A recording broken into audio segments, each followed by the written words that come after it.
मेरा नाम बिलाल है और मैं एरिड यूनिवर्सिटी का स्टूडेंट हूँ। इनसे क्वेश्चन करने का तो कोई फ़ायदा नहीं है, क्योंकि ये सारे के सारे उसी अशराफिया के तबके से हैं।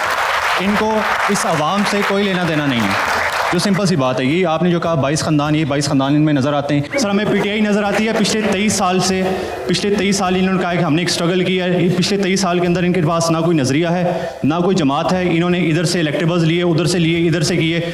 वो हमें आज नज़र आ गया कि जिन लोगों ने जो लेकर आए थे, उन लोगों ने अपनी जो है वो क्या कहते हैं धागे वापस खींच ली, और वो वापस जो है एक ही जमात से 3 जमातें बन चुकी हैं। तो ये किस मुँह से कहते हैं कि नौजवानों की जमात हैं? सर मैं बारी साहब प्लीज सर। पहली बात ये है कि सियासी जमातें, आपको मैं बताना चाह रहा हूँ कि कायदे आज़म की बात की मौलाना साहब ने, हाफिज साहब ने। कायदे आज़म मोहम्मद अली जिन्ना, शायद आपको मालूम हो, ऑल इंडिया पोस्टल यूनियन के सदर रहे हैं।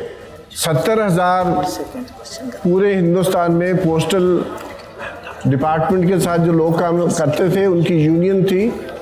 और कायदे आज़म मोहम्मद अली जिन्ना 30 साल उसके प्रेसिडेंट रहे। मेरा पॉइंट सिर्फ ये है कि बतदरीज सियासी जमातों ने जमातों को खैरबाद कह दिया है। अगर आप देखें, मैं आपसे पूछूं, आप में से कितने लोग किसी सियासी जमात के मेंबर हैं, तो हाथ खड़ा कर दें। वो 2 लोग हैं, क्योंकि कोई जमात नहीं चाहती, कोई लीडर नहीं चाहता कि मेंबरशिप हो, क्योंकि जब मेंबरशिप होगी तो मेंबर्स फिर डिमांड करेंगे कि पार्टी के अंदर इंतखाबात करवाएं। जब इंतखाबात होंगे तो ज़रूरी नहीं उनका पसंदीदा आदमी या औरत जो है वो उसको टिकट मिल सके। अभी आपके सामने है सारा कुछ। तो बुनियादी बात यही है कि पाकिस्तान में सियासी जमातों का तअल्लुक समाजी तहरीकों के साथ ज़ीरो हो चुका है।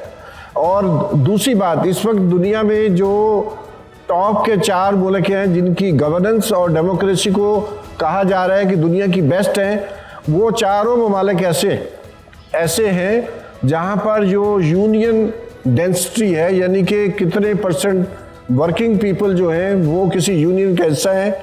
तो फिनलैंड टॉप पे है, जहाँ पर 92% तक जो वर्किंग लोग हैं वो किसी यूनियन का हिस्सा हैं, और सियासी जमातें उसके साथ शामिल हैं। ठीक है। इसलिए जो कैपिटल है, जो सरमायादार है, उसके ऊपर लेबर का एक चेक है, और उस चेक की वजह से सियासी जमातों के ऊपर एक दबाव रहता है और गवर्नेंस बेहतर होती है।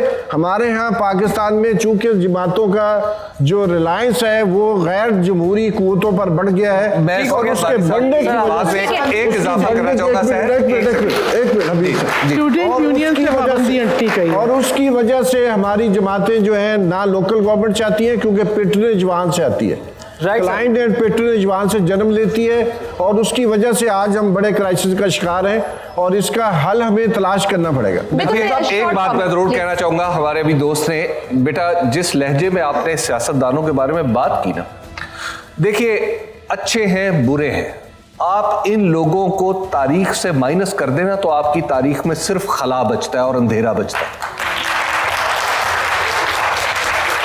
ये लड़ना भी इन्हीं के साथ है, रहना भी इन्हीं के साथ है, बिगाड़ेंगे भी यही, बनाएंगे भी यही, लेकिन जिनको आप वोट दें।